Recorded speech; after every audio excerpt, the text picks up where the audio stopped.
Hello everyone, I'm Shawn. Elton John's Your Song and Elton John's Bennie and the Jets are both completed. The part 2s and 3s to both those songs will only be on the website. If you have a membership already, just hang tight. Sometimes it takes a little while for the videos to upload and to finish processing, so you'll be able to view those pretty soon. If you're acquiring a membership just to view those 2 lessons and you just can't wait, send me an email and then I'll send you a link so you can view those lessons a little early until they get uploaded to the site. Anyway, here is Bennie and the Jets Part 1.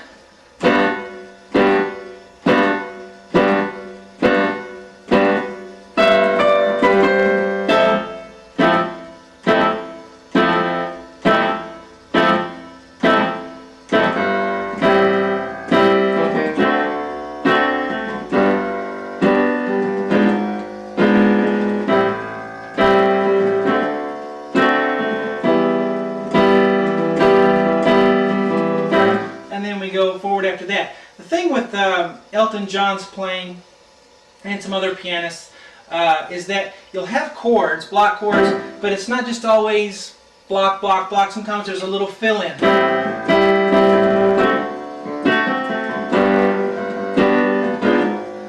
And that's not something you really can notate out and write every little detail, because then you lose something doing that. It's just kind of an improvised thing on the spot.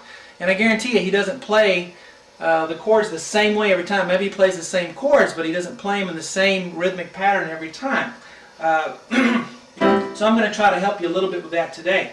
Let's start with a G major 7 chord. We have a B below middle C, with a D above that, F sharp above that, and a B above that. Okay?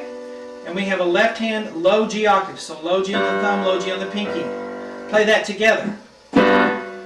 Now, see, I have quotes here because you're going to keep playing that chord 6 times. See the 6x? 6 times all together. Now, if you play that low G octave, you're going to come up to the high G octave. Do this. I don't know if the piano's doing that, but I hear the bass doing that, so I think that kind of covers it to go back and forth like that. If you can't go back and forth, just stay on the same G. That will be fine. So, this is what I do for the first box. 1, 2, 5, 6.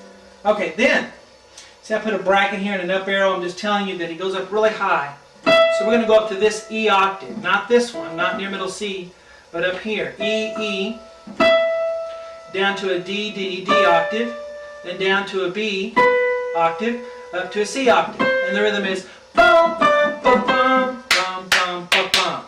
Left hand's continuing that low G octave and the high G octave. Notice I just wrote 1 G, but I'm telling you to do an octave. So every time there's one letter, you really do 2. You do an octave. So if you put hands together here, it's... And leave some space in between. Don't go... You want... So short staccato on the left hand. So the first 1, 2, 3, 4, 5, 6... So really no pedal on that part. Now, we're still high up here, so we have an A, E, C, A. Alright, so we're going to an F major 7 chord here. Low F, on the left hand low F octave. Play it together with that high right hand part. Then, the bracket's over with, so now we're going to play this chord regular down here.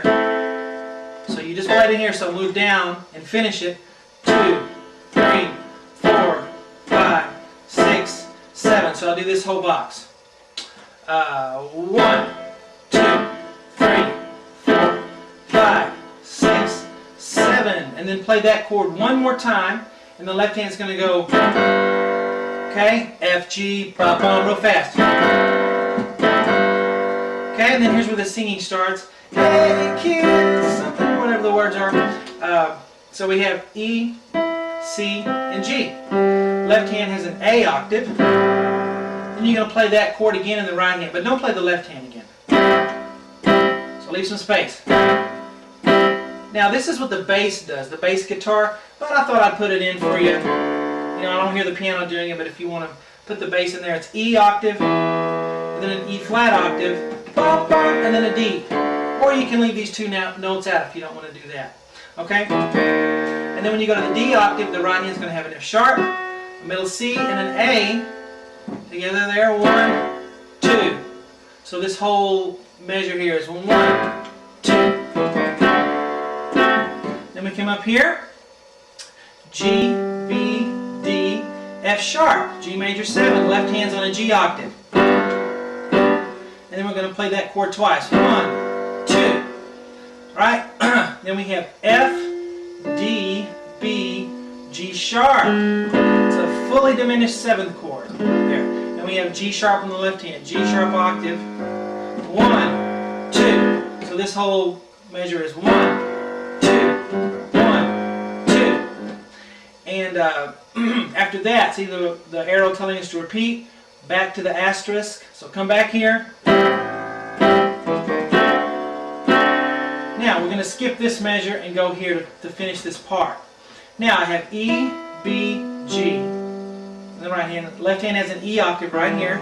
1, 2. So the quotes play the chord twice. 1, 2. Then he has something where he goes up to a G, E, B, and then back to the E, B, G. And I put ad lib because I want to kind of show you it's just not straight. It's more like